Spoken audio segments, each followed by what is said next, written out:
Hello everyone and a very very warm welcome back. आप सभी का स्वागत है एक बार फिर से ओनली आईएएस हिंदी माध्यम चैनल के ऊपर। दोस्तों आज हमने हमारे भूगोल की एक नई एनसीईआरटी हम शुरू करने वाले हैं। ज्योग्राफी क्लास 11वीं की ये बेसिकली एनसीईआरटी है आपके पास में दोस्तों। और इस एनसीईआरटी को बेसिकली आज हम बेसिकली हिंदी माध्यम में पढ़ना शुरू करेंगे। इसका लेसन नंबर 1 स्टार्ट करेंगे। भारत व स्थिति, इंडिया लोकेशन के बारे में जानकारी है, राइट। और समग्र बैच के अंतर्गत बेसिकली जो यूपीएससी की फ्री बुक सीरीज है इस यूट्यूब चैनल पे, ये उस के अंतर्गत बेसिकली 14th क्लास है दोस्तों आपके पास में। और हमारी एनसीईआरटी जो शुरू की जा रही है आज से वो है इंडिया फिजिकल एनवायरनमेंट, भारत भौतिक पर्यावरण के बारे में बेसिकली बात की जा रही है दोस्तों। शाम को हमारा द हिंदू के एनालिसिस का समाधान बैच भी यूट्यूब के ऊपर इसी चैनल पे फ्री ऑफ कॉस्ट चल रहा है, जिसकी पीडीएफ समरी भी अवेलेबल कराई जा रही है आपको। So please don't forget to join the class ladies and gentleman, every one of you. And yes, हर वीकेंड पे बेसिकली हर संडे को basically we are organising a test as well, right. तो जितना ज्ञान का होना जरूरी है, ज्ञान को प्रयोग करना भी उतना ही अधिक महत्वपूर्ण होता है। तो प्लीज जो भी आप बेसिकली समाधान से, समग्र से या अपनी लर्निंग रिसोर्सेज सीख रहे हैं उसे कहीं न कहीं साप्ताहिक आधार पे, वीकली बेसिस पे संडे को इन फ्री टेस्ट के माध्यम से जरूर अटेम्प्ट करें।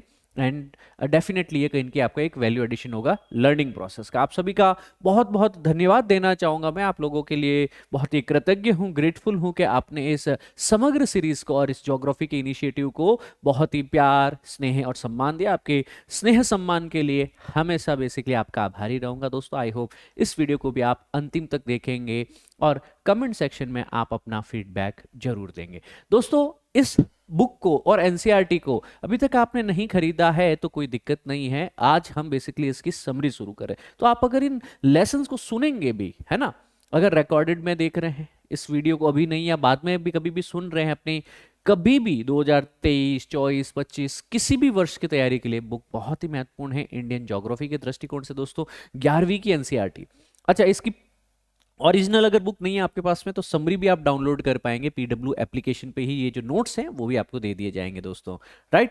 अब इसके अलावा मैं एक आपसे बात कहना चाहूंगा कि हमारा जो ऑफिशियल इनिशिएटिव्स है ना, official Telegram channel Jagdish Jahangir sir PW की तरफ से ऑफिशियल टेलीग्राम चैनल है, कम्युनिटी है। यहाँ पे हम हर रोज आपका आंसर राइटिंग इनिशिएटिव भी चालू कर रहे हैं। कहा जाता है कि राइट एक्शन से ही कहीं कहीं जो है हमें राइट इफेक्ट मिलता है। अगर जो आप काम कर रहे हैं, प्रीलिम्स क्लियर हो रहा है क्या, मेंस क्लियर हो रहा है क्या, और हम सभी को पता है कि 90% विद्यार्थी अपनी तैयारी का 90% समय कक्षाओं में और प्रारंभिक परीक्षा की तैयारी के अंतर्गत झोंक देते। मुख्य परीक्षा के लिए बहुत ही कम विद्यार्थी सिंसियरली प्रिपेयर कर रहे होते हैं। आंसर राइटिंग को, अपने उत्तर लेखन को बेहतर करना जरूरी है दोस्तों। तो यहाँ हम जीरो से लेकर के एडवांस लेवल पे बेसिकली आपको लेके जाएंगे। आंसर राइटिंग हम आपकी शुरू करा चुके हैं इस टेलीग्राम हैंडल पे, आप जरूर ज्वाइन कीजिएगा विद्यार्थियों। डेली आंसर राइटिंग प्रैक्टिस होगी। मैं बता देता हूँ आपके पास में जो हार्ट एंड सोल है आपके पास में प्रिपरेशन का, तैयारी का, वो उत्तर लेखन है कि जो आप सीख रहे हैं क्या आप उसको सहजता से लिख पा रहे हैं। एमसीक्यू सॉल्व करना प्रीलिम्स क्लियर कराएगा, पर जब तक उत्तर लेखन सही नहीं हुआ तो मेंस क्लियर नहीं होगा। तो एनसीईआरटी से क्या हम सीख सकते हैं, करंट से क्या सीख सकते हैं, हम जो अपनी क्लासेस या स्वाध्याय से क्या सीख रहे हैं, क्या हम उसे लिख भी पा रहे हैं। इसके लिए फ्री ऑफ कॉस्ट आपके इनिशिएटिव चलाया जा रहा है, डेयर इनिशिएटिव। अब डेयर इनिशिएटिव का जो फुल फॉर्म है वो है डेली आंसर राइटिंग एक्सरसाइज, ठीक है ना, डेयर इनिशिएटिव। यह बेसिकली यूपीएससी, यूपीपीएससी, बीपीएससी या जहां भी आपके पास में मुख्य परीक्षा में उत्तर लेखन जरूरी है तो हम हिंदी माध्यम और अंग्रेजी माध्यम दोनों में बेसिकली आपको आंसर राइटिंग करना सिखाएंगे। जैसे एक प्रश्न है कि अनुसंधान और विकास एक ज्ञान अर्थव्यवस्था की पहचान है। इस संबंध में भारत के अनुसंधान पारिस्थितिकी तंत्र के मुद्दों पर चर्चा कीजिए। रिसर्च और डेवलपमेंट हॉलमार्क है नॉलेज इकोनॉमी का, और हमें बताना है इंडिया के रिसर्च इकोसिस्टम्स के अंदर क्या इश्यूज आ रहे हैं। तो डिस्कस करना है क्या क्या समस्याएं आ रही है भारत के अंदर रिसर्च को लेकर के, क्योंकि जब तक हमारा रिसर्च एंड डेवलपमेंट आगे नहीं बढ़ेगा, इंडिया एक कहीं न कहीं जो मल्टी ट्रिलियन इकोनॉमी बनना चाह रही है वह नहीं बन पाएगी। हम एक रिसर्च इकोनॉमी बनने की कोशिश करें यूरोप की तरह, हम एक रिसर्च इकोनॉमी बनने की कोशिश करें अमेरिका की तरफ। तो क्या मुद्दे हैं भारत में उसको समझना। अब आपको नहीं पता, आप इस पे लिखने की चेष्टा कीजिए। इफ यू डोंट नो, आप इस टेलीग्राम चैनल को ज्वाइन कीजिए, और इस टेलीग्राम पे हम शाम को 7 बजे बेसिकली लाइव आपसे मिलेंगे। 7:30 live we will be meeting, और 7 से 7:30 के बीच में 20-25 मिनट के अंतराल में एक्सपर्ट फैकल्टीज, जनरल फैकल्टीज और अन्य अन्य नवाचारों के माध्यम से हम बताएंगे कि सर इसमें क्वेश्चन की डिमांड क्या है, कैसे लिखा जाएगा हिंदी में, इंग्लिश में, और उसके बाद में इसका मॉडल आंसर जो है वह भी बेसिकली हम लोग शेयर करेंगे कहाँ पे, मॉडल आंसर भी आपको इसी टेलीग्राम पे मिल जाएगा। ठीक है दोस्तों, तो आई गेस जब तक ये वीडियो देख रहे होंगे आज का ये डेयर इनिशिएटिव कंप्लीट हो चुका होगा, पर अब ये डेयर 7 है आपके पास में। This is the daily answer writing exercise 7। इससे पहले 6 कंडक्ट करा चुके हैं, इसी टेलीग्राम ग्रुप में कंडक्ट करा चुके हैं, तो आप इसको ज्वाइन कीजिए, अब से ये कंसिस्टेंट ज्वाइन कीजिए, पिछले मिस हो गए तो उनको रिवाइज कीजिए। चलिए दोस्तों आगे बढ़ने की कोशिश करते हैं। मैं मानता हूं कि सर मोटिवेशन इंस्पिरेशन बहुत ही महत्वपूर्ण है, पर सर उससे सिलेक्शन नहीं आएगा, सिलेक्शन आएगा आपकी एबिलिटी से, आपकी स्किल से।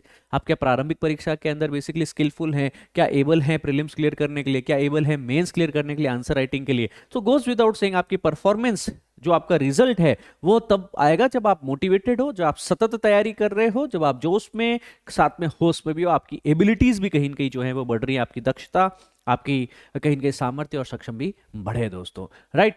सो इस टेलीग्राम चैनल को जरूर ज्वाइन कीजिएगा, जगदीश जहांगीर सर PW। देखिए दोस्तों आज के इस लेसन को शुरू करते हैं। भारत स्थिति के बारे में जानकारी दे रहा हूं, इंडिया की लोकेशन के बारे में। पूरे विश्व पे देखा जाए आपके पास में तो भारत जो है एशिया के अंतर्गत बेसिकली आता है, और स्पेसिफिकली दक्षिण एशिया, ये पूरा एशिया है आपका, और ये साउथ ऑफ एशिया जो है आपके पास में भारत यहां पे आता है। ठीक है ना दोस्तों। सो ये 5 आयाम हैं बेसिकली। कौन कौन से टॉपिक सर, हमारे लोकेशन, हमारा साइज है ना, हमारे यहाँ पे टाइम को लेकर के, समय के अंतर को लेकर के, है ना, और हमारे पड़ोस में कौन कौन से देश हैं आपके पास में, और विश्व में बेसिकली भारत की क्या स्थिति है, अवस्थिति है, उसको बेसिकली जानने सीखने समझने की चेष्टा करेंगे इस लेसन के माध्यम से दोस्तों। सबसे पहला हेडिंग आप लगा सकते हैं परिचय। देखो भारत की मुख्य भूमि उत्तर में कश्मीर से लेकर दक्षिण में कन्याकुमारी तक फैली हुई है। तो सबसे नॉर्थ में क्या है आपके पास में, कश्मीर, जम्मू कश्मीर वाला आपके पास में, अब ये यूनियन टेरिटरी ऑफ लद्दाख हो चुका है, आपको पता होना चाहिए। और दक्षिण में बेसिकली क्या है आपके पास में, कन्याकुमारी। सो ये इस तरीके से फैला हुआ है ना। ये अक्षांश और देशांतर भी आप याद रख सकते हैं सर। अक्षांश हमारे पास में है 37 डिग्री और 6 मिनट नॉर्थ, है ना, और यहां पे बेसिकली क्या है 8 डिग्री और 4 मिनट नॉर्थ, राइट।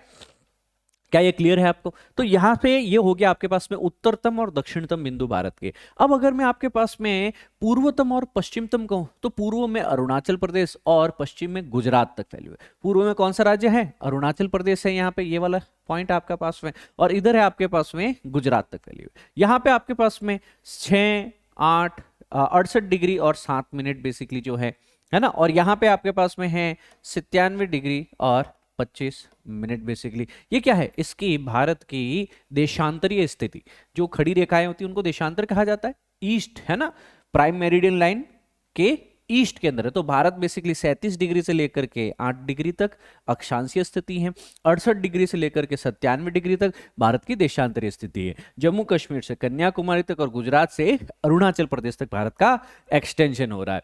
तो भारत का कहीं ना कहीं जो है सीमांतगत क्षेत्र के आगे समुद्र की ओर 12 नॉटिकल मील दूरी तक फैला हुआ है। देखिए अब हम बेसिकली कहते हैं कि सर यहाँ से गुजरात आ गया आपके पास में, ये समुद्री सीमा लगा दी सर हमने यहाँ से, है ना, ठीक है सर, माना आपके कि सर यहाँ तक भारत की समुद्री सीमा है। पर सर भारत का जो कहीं न कहीं ये बताया जा रहा है कि सर सीमांतगत, है ना, कि भारत की सीमा के अंतर्गत आने वाला क्षेत्र, या जिसको मैं कह दूं इंडिया का जुरिस्डिक्शन या टेरिटोरी, है ना, जो है आपके पास में भारत का कौन सा क्षेत्र है, तो वो खाली इस तट रेखा तक ही नहीं है, तट रेखा से समुद्र की ओर 12 समुद्री मील। 12 समुद्री मील बराबर होता है 21 किलोमीटर। जनरली हम बेसिकली जो किलोमीटर्स जमीन के ऊपर कहीं न कहीं जो है डिस्टेंस कैलकुलेट करने के लिए यूज करते हैं, उसको हम समुद्र पर नहीं यूज करेंगे। समुद्र में क्या यूज होता है, नॉटिकल मील। नॉटिकल मतलब समुद्री मील, ठीक है। तो इसके लिए बेसिकली लिख सकते हैं कि जैसे हमारे यहाँ पे 1 किलोमीटर होता है ना, तो 1 मील होता है, उसमें लगभग 1.6 किलोमीटर होते हैं जमीन के ऊपर, तो लैंड के ऊपर तो। पर सर समुद्र में क्या, समुद्र में होता है सर आपके पास में समुद्री मील।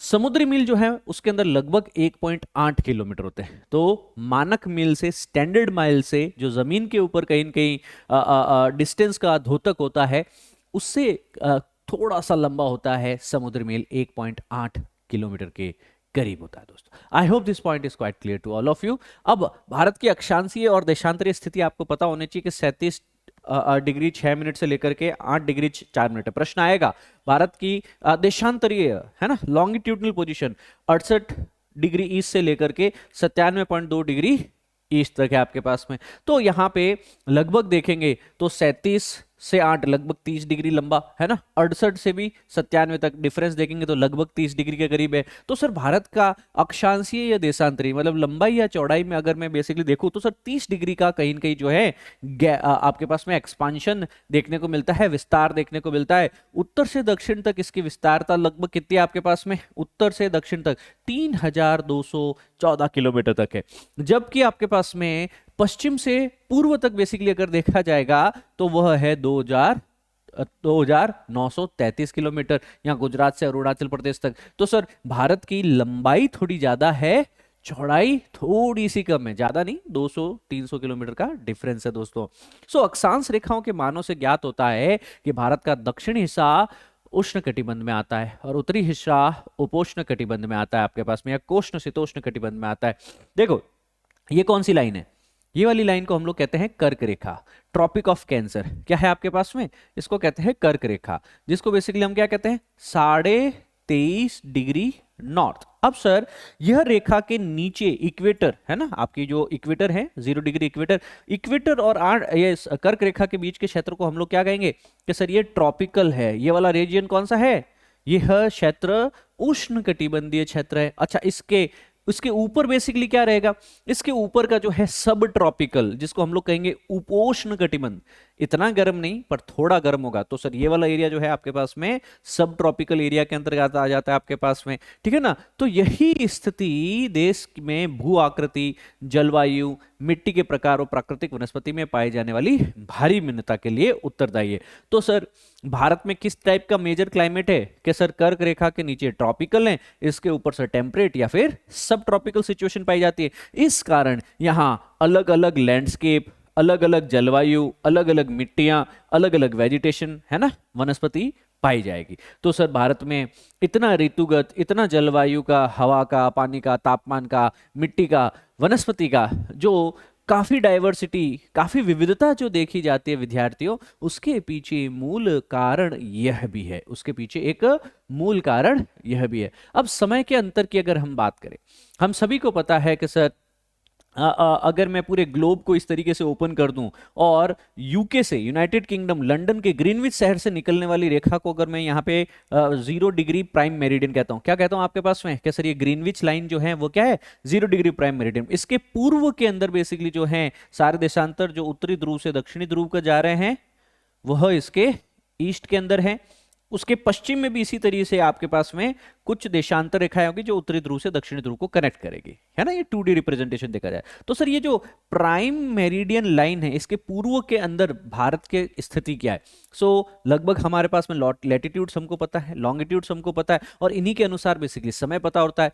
तो देशांतर रेखाओं से, इन लंबी रेखाओं से, लॉन्गिट्यूड लाइन के मानों से स्पष्ट होता है कि भारत में लगभग बेसिकली कितना दूरी है आपके पास में, इस कोने से इस कोने तक 30 डिग्री की दूरी है। कितने डिग्री की दूरी है, 30 डिग्री का बेसिकली जो है डिस्टेंस है। और सर 15 डिग्री का डिस्टेंस होता है ना, तो सर वहां पे 1 आवर टाइम का गैप आ जाता है। तो अगर सर 30 डिग्री का डिफरेंस है पूर्वी और पश्चिमी कोने में, तो समय में कितना अंतर आएगा अरुणाचल प्रदेश और गुजरात के अंदर। सर अरुणाचल प्रदेश और गुजरात एक दूसरे से 30 डिग्री के कहीं के डिस्टेंस पे, एक 15 डिग्री का डिस्टेंस हो तो समय में 1 घंटे का फर्क आ जाता है। सर 30 डिग्री का डिफरेंस है तो 2 घंटे का समय आ जाएगा। तो हमारे देश के सबसे पूर्वी हिस्सा अरुणाचल और सबसे पश्चिमी हिस्सा जो गुजरात है, वहां के समय में लगभग 2 घंटों का अंतर पैदा हो जाता है ना। इस एक्सट्रीम पॉइंट से लेकर के इस पॉइंट के बीच में 2 घंटे का अंतर पैदा हो जाता है।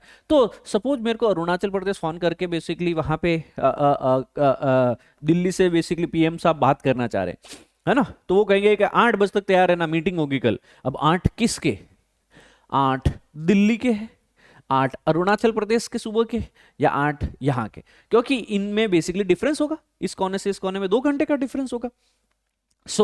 हमें बेसिकली ना ही तो यह समय लेके चलना है ना ही ये समय लेके चलना है, तो हमें क्या समय लेके चलना है गुरुजी? सर हम बेसिकली एक इंडियन स्टैंडर्ड टाइम ले लेते हैं, जिसको हम कहते हैं इंडियन स्टैंडर्ड टाइम या भारतीय मानक समय, है ना, कि सर हम अपनी खुद की एक देशांतर रेखा को मान लेते हैं, हम एक लैटिट्यूड को खुद मान लेते हैं। हम समय अरुणाचल प्रदेश या गुजरात के देशांतर रेखाओं के अनुसार नहीं लेंगे।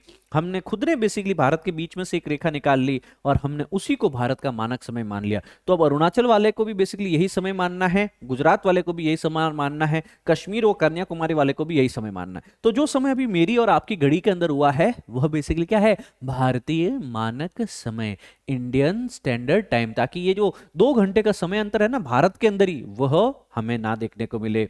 सो जीएमटी मतलब ग्रीनविच मीन टाइम, जो ग्रीनविच रेखा है जो कहीं न कहीं लंदन के ग्रीनविच शहर से निकलती है आपके पास में, जिसे 0 डिग्री प्राइम मेरिडियन भी, प्रधान मध्याह्न रेखा भी कहा जाता है। अब उससे बेसिकली भारत कितना दूर है, उससे बेसिकली भारत काफी दूर है आपके पास में, है ना, पूर्व के अंदर लोकेटेड। ये देखो, दिस इज आर इंडिया। सो विश्व के देशों में आपसी समझ के तहत मानक याम्योत्तर को 7.5 देशांतरों के गुणांक पर चुना जाता है। यही कारण है कि 82.5 डिग्री पूर्व के याम्योत्तर को भारत की मानक याम्योत्तर चुना गया। तो 82.5 डिग्री जो है आपके पास में, इसको बोल दिया गया कि सर यह होगी यहां से निकलने वाली 80, क्या है आपके पास 82.5, 82 डिग्री और 5 मिनट्स के करीब का बेसिकली जो यह बेसिकली जो है रेखा होगी, यहां पे जो समय होगा वो पूरे भारत को मानना होगा, ठीक है ना। तो यहाँ पे अपने अपने अनुसार बेसिकली देश मान सकते हैं। तो हमने कौन से याम्योत्तर को, कौन से देशांतर को, कौन से लॉन्गिट्यूड को माना, हमने माना 82.5 डिग्री को, 82.5 डिग्री। मेरे साथ में बोलो, भारत का मानक याम्योत्तर कौन सा, भारत का मानक समय किस देशांतर रेखा को माना जाता है, 82 डिग्री एंड हाफ, है ना, 82.5 डिग्री के कारण माना जाता है। सो भारतीय मानक समय जो ग्रीनविच माध्य सर्म से लगभग 5.5 घंटे की दूरी पे होगा। मतलब सपोज सर यहाँ पे जो समय हुआ है ग्रीनविच रेखा पे लंदन पे, उससे यहाँ भारत का जो समय है वो 5.5 घंटे आगे होगा, 5.5 घंटे आगे होगा। मतलब अगर लंदन में दोपहर के 12 बजे हैं तो भारत में शाम के 5:30 बजे होंगे, 5 घंटे आगे समय होगा।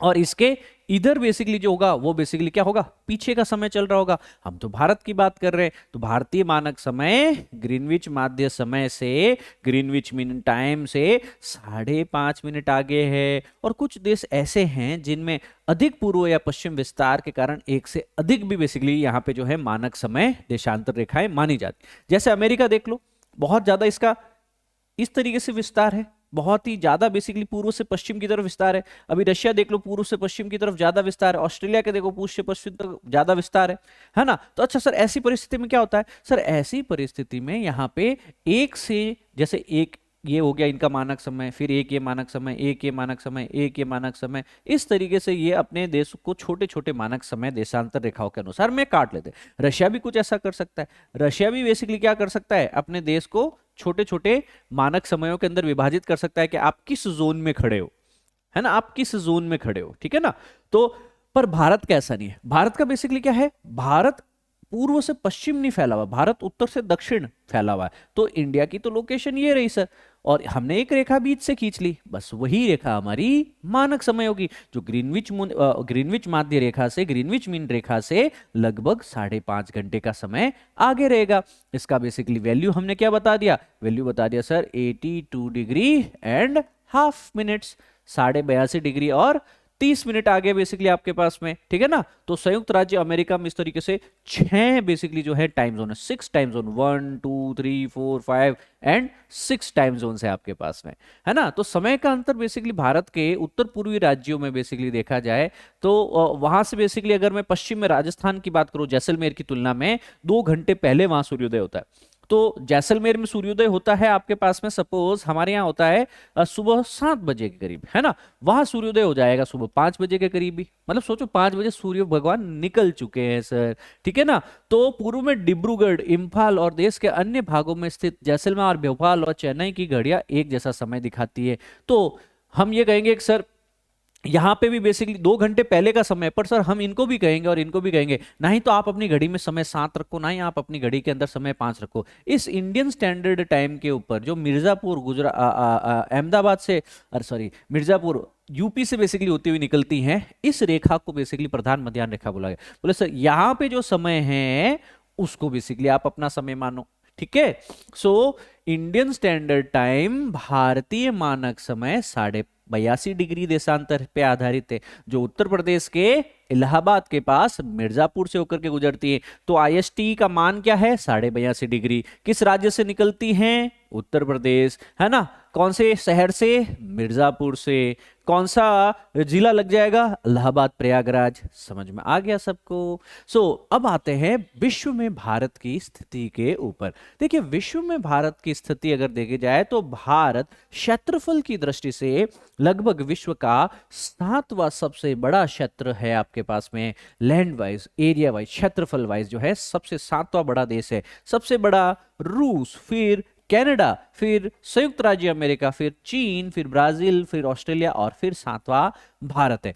अगर आप देखने की कोशिश करेंगे तो भारत विश्व का लगभग 3.28% जो है आपके पास में 3.32 लाख वर्ग किलोमीटर के आसपास का जो है क्षेत्र बेसिकली भारत लेकर के बैठा हुआ है दोस्तों। तो विश्व का लगभग ये कितना है? 2.5% का एरिया, 2.4% भारत का विश्व का बेसिकली जो है भूभाग वह भारत के अंतर्गत आता है। तो जो टोटल महाद्वीपीय आपके पास में एरिया है, टोटल कॉन्टिनेंटल लैंड जो है ना, उसमें से भारत लगभग 2.4% भारत के पास स्थलीय धरातल, और पूरे विश्व का लगभग देखा जाए तो 32.8 लाख वर्ग किलोमीटर है ये। ठीक है ना। अब आकार की बात की जाए दोस्तों तो हमें यहाँ पे एटलस खोल देनी चाहिए। आई वुड एडवाइस के सर, हाँ, अब इस क्लास से आप लोग एटलस बेसिकली खरीद लीजिए बच्चा पार्टी। एटलस को देखेंगे तो यहाँ पे भारत का एक विशिष्ट आकार है। उत्तर में बेसिकली हमको जो है हिमालयाज देखने को मिलते हैं, ठीक है ना। दक्षिण में यहाँ पे पश्चिमी घाट, पूर्वी घाट देखने को मिलते हैं। दक्कन का पठार है आपके पास में।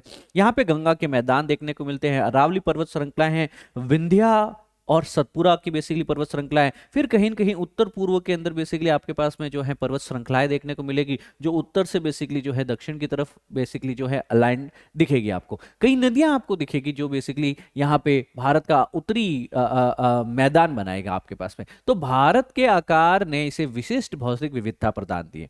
तो भारत में ऊंचे पर्वत है, राइट, और यहाँ पे आपके पास में कई बड़ी बड़ी नदियां हैं। गंगा है ना, इधर से आने वाली ब्रह्मपुत्र उत्तर पूर्व से, है ना, साउथ की ये आपके पास में महानदी है, गोदावरी है, कृष्णा है, कावेरी है आपके पास में। और उत्तर पूर्वी और दक्षिणी भारत में कहीं न कहीं जो है वन आच्छादित पहाड़ियां बहुत ज्यादा है। तो इन दोनों एरिया में बेसिकली क्या देखने को मिलेगा आपको? ज्यादा से ज्यादा जो है बायोडाइवर्सिटी, जैव विविधता देखने को मिलेगी। जबकि आप इस एरिया में आएंगे तो आपको डेजर्ट भी देखने को मिलेगा, मरुस्थल में बेसिकली रेत का भी विस्तार देखने को मिलेगा। तो हमारे यहाँ पर्वत है, हमारे यहाँ जंगल है, हमारे यहाँ विविधता है, हमारे यहाँ अलग अलग जलवायु और जैव विविधताएं देखने को मिलती है। अब आकार की बात करें तो उत्तर में हिमालय है, उत्तर पश्चिम में कहीं न कहीं हिंदकुश और सुलेमान है। हिंदकुश और सुलेमान बेसिकली आपको कहाँ दिखेंगे? ये इस वाले एरिया में देखेंगे, पाकिस्तान वाले एरिया में, ठीक है ना। और उत्तर पूर्व के अंदर पूर्वांचल पहाड़ियां हैं। यहाँ पे जो ये माउंटेन रेंजेस है, यहाँ पे ये जो माउंटेन रेंजेस, इसको कहा जाता है पूर्वांचल की पहाड़ियां। जबकि दक्षिण में हिंद महासागर, दिस इज हिंद महासागर, तो बंगाल की खाड़ी और अरब सागर हिंद महासागर का ही तो हिस्सा है। और यहाँ पे सीमांकित एक वृहद भौगोलिक इकाई है जिसे भारतीय उपमहाद्वीप कहा जाता है। तो भारतीय उपमहाद्वीप क्या हुआ आपके पास में? ये पूरा सा एरिया जो टोटल ज्योग्राफिकल आइडेंटिटी अलग है। यहाँ हिमालय, यहाँ आपके पास में हिंदकुश, है ना, सुलेमान, और इधर पूर्वांचल, ये पूरे इस जोन को जो है ऊपर वाले जोन से अलग कर देता है। इसीलिए इसको उपमहाद्वीप कहा जाता है। हालांकि एशिया का भाग है, पर फिर भी इसे बेसिकली अलग से एक वृहद भौगोलिक इकाई के रूप में भारतीय उपमहाद्वीप, इंडियन सब कॉन्टिनेंट के रूप में जाना जाता है, जिसमें भारत, पाकिस्तान, नेपाल, भूटान, बांग्लादेश आते हैं। अब भूतकाल में बेसिकली क्या है आपके पास में कि हिमालय जो है अपने अन्य श्रेणियों के साथ एक मजबूत भौतिक अवरोध के रूप में खड़ा हो गया। तो सर नॉर्थ के अंदर बेसिकली क्या आ गया आपके पास में? हिमालय आ गए सर आपके पास में, ठीक है ना। और सर हिमालय जब बैरियर है, मतलब ऊपर से ना ही तो हवाएं आ सकती थी, ना ही लोग आ सकते थे, तब बेसिकली क्या हुआ आपके पास में कि सर यहाँ पे बेसिकली कुछ प्राकृतिक, है ना, जो दो पहाड़ हैं, उन दो पहाड़ों के बीच में प्राकृतिक एक बेसिकली आने जाने का रास्ता होगा, जिसको हम हिंदी में क्या लिखेंगे आपके पास में? दर्रा। क्या लिखेंगे आपके पास में? दर्रा, ठीक है ना। अच्छा, खैबर पास, बोलन पास, सिपकिला पास, नाथुला पास, बोडिला पास जैसे कुछ पहाड़ी दर्रों को छोड़कर इसे पार करना मुश्किल हो जाता है आपके पास में। तो you will be able to see that as well, you will be able to see that as well, right. यहाँ पे आपके पास में पूरे भारत में कई पहाड़ी दर्रे आपके पास में है ना।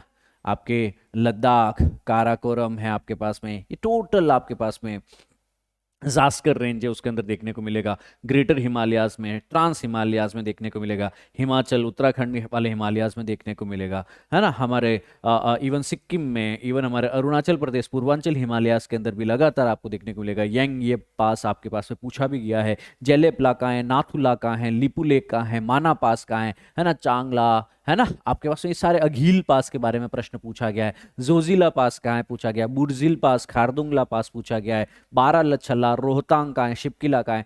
ये सब आपको इस क्लास के साथ में धीरे धीरे पढ़ाए जाएंगे दोस्तों। आकार की अगर बात करें, इंडिया का बेसिकली अगर संपूर्ण तट रेखा देखी जाए तो द्वीपों समूह समेत लगभग आपके पास में टोटल कोस्टल एरिया कितना है आपके पास में, 7517 किलोमीटर विस्तृत है। तट रेखा मतलब जो समुद्र से कोस्टल रेखा है आपके पास में। एक तो ये हो गई आपके पास में यहां तक, ठीक है ना। दूसरा, यहां पे इसके अलावा जो ये अंडमान है आपके पास में, निकोबार और ये लक्षद्वीप, इनकी भी तट रेखा देखी जाती है। तो संपूर्ण तट रेखा मतलब एक तो हो गया आपका मेनलैंड इंडिया और दूसरा हो गया बाकी के जो द्वीप समूह है, बाकी के जो द्वीप समूह है, ठीक है ना।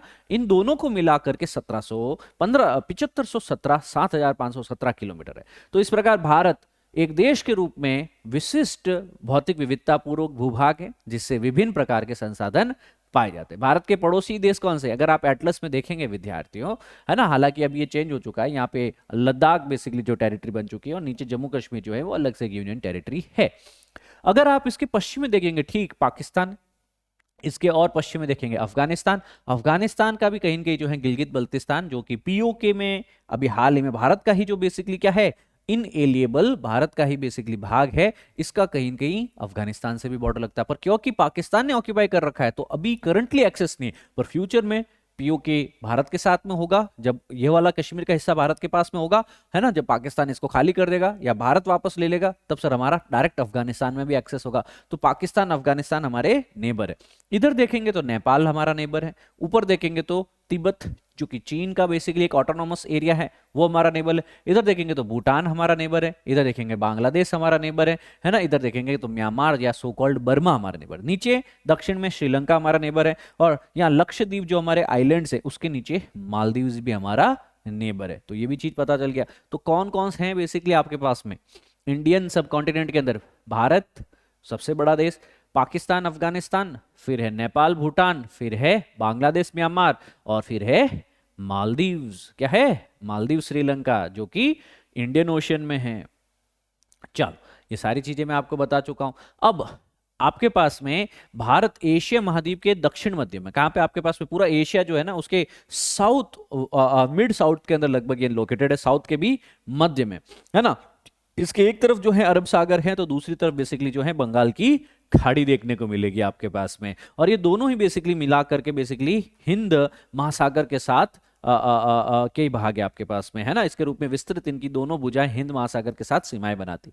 और प्रायद्वीपीय भारत जो भी पेनिनसुला कहा जाता है, देखो प्रायद्वीप नाम बार बार सुनाई को देगा, ये प्रायद्वीप है, ये पेनिनसुला है। पेनिनसुला मतलब कौन सा भाग हो गया, जो कहीं न कहीं तीन जगह से, एक पार्ट, दूसरा पार्ट और तीसरा पार्ट, तीन जगह से बेसिकली पानी से गिरा है और एक जगह से बेसिकली जमीन से गिरा है, इसको प्रायद्वीप कहते हैं। जबकि द्वीप क्या हुआ, जो चारों तरफ से बेसिकली जो है पानी से गिरा वो क्या है, द्वीप है। और प्रायद्वीप क्या हुआ आपके पास में, प्रायद्वीप मतलब वो हिस्सा जो बेसिकली क्या है, तीन जगह से पानी से गिरा, ऊपर बेसिकली हिमालय और फिर तिब्बत और आ जाता है, ठीक है ना। चलो, प्रायद्वीपीय भारत की समुद्री सीमा की स्थिति की वजह से भारत समुद्री और विमान मार्गों द्वारा अपने पड़ोसी देशों से जुड़ा हुआ है। तो भारत की कनेक्टिविटी किससे, एक तो सी रूट से, इंडियन ओशन में भारत बहुत ही स्ट्रेटेजिकली इंपॉर्टेंट है, और दूसरा भारत एयरवेज, है ना, वायु मार्ग से भी बेसिकली कई देशों से जुड़ा हुआ है आपके पास में, है ना। अब आप कमेंट करके बताओगे स्ट्रेट ऑफ मलक्का का है। स्ट्रेट ऑफ मलक्का बेसिकली जो है आपके पास में ये दक्षिण पूर्व एशिया के अंदर एक बहुत ही इंपॉर्टेंट सी रूट लेन है। आप मेरे को कमेंट सेक्शन बताएंगे स्ट्रेट ऑफ मलक्का कहाँ है, ठीक है ना। और एक और चीज बताएंगे जिसके बारे में मैं आपसे पूछना चाहूंगा, चलिए ठीक है, क्लास के उपरांत पूछते हैं उसको। भारत एवं उसके पड़ोसी कौन कौन है, श्रीलंका है, श्रीलंका के पास में, यहाँ पे आपके पास में मालदीव्स आपको देखने को मिलेंगे, छोटे छोटे आइलैंड से मालदीव, है ना। ये हिंद महासागर में दो द्वीपीय देश है जो भारत के पड़ोसी है। श्रीलंका भारत से कहीं के मन्नार की खाड़ी और पाक जल संधि से अलग होता है। तो यहाँ पे पाक स्ट्रेट है और यहाँ पे मन्नार की खाड़ी है ना, गल्फ ऑफ मन्नार, इनसे बेसिकली श्रीलंका भारत से बेसिकली पृथक होता है। तो स्ट्रेट क्या है या जल संधि क्या है? देखो चैनल जो है पानी का, है ना, एक ऐसा पानी का, वाटर का बॉडी जो मेजर बेसिकली जो है दो बड़े लैंड बॉडीज को सेपरेट कर, जैसे श्रीलंका है और ये भारत है, इसके बीच में से जो बेसिकली वाटर बॉडी निकल रही है ना। So the channel of water dividing to large land mass, है ना, वह पानी का बेसिकली निकाय या वो पानी का बेसिकली एरिया जहां पे बेसिकली दो बड़े बड़े भूभागों को पृथक किया जाता है। यहाँ पे भारत और श्रीलंका की बात की जाती है ना। इधर है पाक स्ट्रेट और इधर है गल्फ ऑफ मन्नार की खाड़ी। कुछ एमसीक्यूज हैं दोस्तों, उसको सॉल्व कीजिएगा मेरे लिए, एंड आई गेस आपको यह बहुत ही अच्छे से पता होगा। निम्नलिखित में से अक्षांशीय विस्तार भारत की संपूर्ण भूमि के विस्तार के संपर्क में है ना। आपको यहाँ पे बताना है 8 डिग्री उत्तर से 35 डिग्री, या 8 डिग्री 4 मिनट से लेकर के 37 डिग्री, 8 डिग्री से लेकर के 35, या फिर 6 डिग्री से लेकर के 37। ये आपको बताने की कोशिश करना है कि इंडिया का, है ना, जो अक्षांशीय विस्तार है ना, उसमें हमने कहा था ना कि ये कश्मीर, ये कन्याकुमारी, उन 2 पॉइंट्स के बारे में कमेंट करके बताओ सही आंसर क्या है। निम्नलिखित में से कौन सा देश भारत के साथ सबसे लंबी स्थलीय लैंड बॉर्डर बनाता है? तो भारत की कई सीमाएं थी, मैंने मैप दिखाया था। अब बताओ किसके साथ सबसे ज्यादा सीमा लगती है भारत की? भारत की सबसे ज्यादा बॉर्डर सीमा किसके साथ लगती है, लैंड बॉर्डर? निम्नलिखित में से कौन सा देश क्षेत्रफल में भारत से भी बड़ा है? देखो क्षेत्रफल में हमने कहा कि भारत 7वें नंबर पे है, भारत से पहले और 6 देश थे, है ना, कई 6 देश थे आपके पास में। क्या हमने उसमें कहीं भी फ्रांस, ईरान या मिस्र का नाम सुना था? तो आप कमेंट करके बताओ कि कौन सा देश भारत से भी बड़ा है क्षेत्रफल के अंतर्गत। तो यहाँ पे निम्नलिखित यामियोत्तर, यामियोत्तर मतलब कौन सा? वह रेखाएं जो उत्तरी ध्रुव से दक्षिणी ध्रुव की तरफ मूव हो रही है ना। तो उत्तरी ध्रुव से निकली और दक्षिणी ध्रुव की तरफ जाकर के वापस मिल जाती हैं ये सारी रेखाएं, इनको क्या कहते हैं? देशांतर, यामियोत्तर। कौन सी यामियोत्तर? भारत का मानक समय। तो हमने बेसिकली क्या पढ़ा था? 82.5, 82 डिग्री और 30 मिनट पूर्व। तो डिग्री और मिनट, है ना, 1 डिग्री के अंदर 60 मिनट होते हैं। कितने होते हैं आपके पास में? 60 मिनट होते हैं, ये याद रखना। चलो अगर आप एक सीधी रेखा में राजस्थान से नागालैंड यात्रा करेंगे तो निम्न में से कौन सी नदियों में निम्नलिखित नदियों में से किस एक को आप पार नहीं करेंगे? सर मैं यहां पे कह रहा हूं ये है हमारा राजस्थान, और नागालैंड का है कहीं उत्तर पूर्व के अंदर है नागालैंड, है ना। अब मेरे को एक बात बताओ कि सर मैं नागालैंड जाते वक्त सिंधु नदी कहां पे आ गई आपके? देखो यमुना आ सकती है रास्ते के अंदर, है ना, उधर से आऊंगा तो मैं कहीं उत्तर पूर्व से आते टाइम ब्रह्मपुत्र आ सकती है, यहाँ पे गंगा के मैदान में बेसिकली वो भी हो सकता है, पर क्या सिंधु नदी आएगी? क्योंकि सिंधु नदी बेसिकली कहाँ है?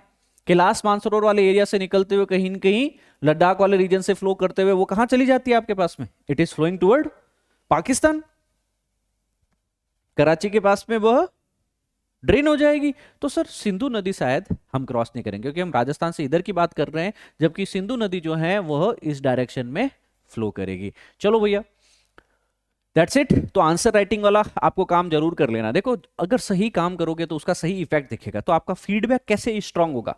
आपका फीडबैक स्ट्रांग होगा 0 से आज कोशिश करो, एक दिन हीरो भी बनेंगे, एक दिन एडवांस लेवल पे भी आंसर करेंगे, पर सर लिखना शुरू करो, क्योंकि 90% बच्चे तैयारी के दौरान लिखते ही नहीं। आपने भी नहीं लिखा होगा ना अभी तक आंसर ढंग से, नहीं लिखा ना, आज से लिखना शुरू करो, कोई बात नहीं बेटा। तो डेली आंसर राइटिंग प्रैक्टिस आपको करनी है, हिंदी में, इंग्लिश में, जिसमें भी आप सहज हो, जो आपका माध्यम है, क्योंकि यही कहीं कहीं इवेंचुअली हार्ट एंड सोल है आपकी प्रिपरेशन का दोस्तों। तो जैसे आपके पास में रिसर्च इकोसिस्टम के अंतर्गत क्या समस्या है, क्या इश्यूज आ रहा है, क्या मुद्दे हैं, उन पे आपको चर्चा करनी है। आज शाम को 7 बजे बेसिकली रहेगा यह सेशन, आप इसको जरूर अटेंड कीजिएगा दोस्तों। And that goes without saying, ability पे सबसे ज्यादा फोकस करना है, क्योंकि एबिलिटी ही आपको आगे परफॉर्मेंस देने वाली है दोस्तों, ठीक है। With this being said, thank you all, जय हिंद, सर्वदा शक्तिशाली, God bless you all, and I hope that you will like the session. Give your valuable comments, आपका फीडबैक ही मेरी ट्रू करेंसी है दोस्तों। थैंक यू, जय हिंद, सर्वदा शक्तिशाली, and God bless you all.